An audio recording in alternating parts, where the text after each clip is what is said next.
ముఖ్యమంత్రి సొంత జిల్లాలోనే రక్షణ లేకపోతే ప్రభుత్వ అసమర్థత కాదా అంటూ మాజీ మంత్రి రోజా ప్రశ్నించారు. పుంగనూరులో 7 ఏళ్ల బాలికను కిరాతకంగా హత్య చేసిన ఘటన తన గుండెను పిండేస్తుందని ఆమె అన్నారు.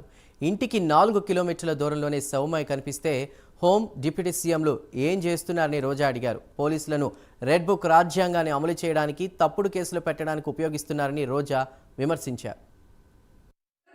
సొంత జిల్లా చిత్తూరు పుంగునూరు నియోజకవర్గంలో 7 ఏళ్ల పాపని కిడ్నాపర్లు మరి ఏ విధంగా తీసుకువెళ్ళి చంపేశారో ఆ ఉదంతం చూస్తే నిజంగా ప్రతి ఒక్కరికి గుండె ద్రవించిపోతుంది. ఆడపిల్లలున్న తల్లిదండ్రులకైతే పిల్లల్ని స్కూల్కి పంపించాలంటేనే భయం వేస్తుంది.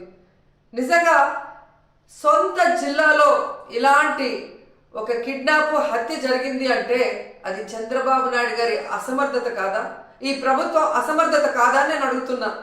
ఎందుకంటే లాస్ట్ సండే 29వ తేదీన ఆ పాప రాత్రి అదృశ్యమైంది. 4 రోజులు ఆ చుట్టుపక్కల ప్రాంతాల్లోనే ఉన్నా కూడా పోలీసులు పట్టించుకోలేకపోయారు. ఎందుకంటే వాళ్ళకి నిర్లక్ష్యం.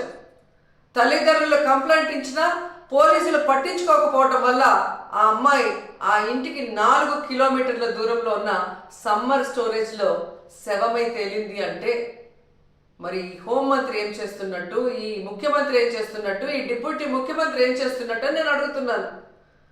చంద్రబాబు నాయుడు సొంత జిల్లా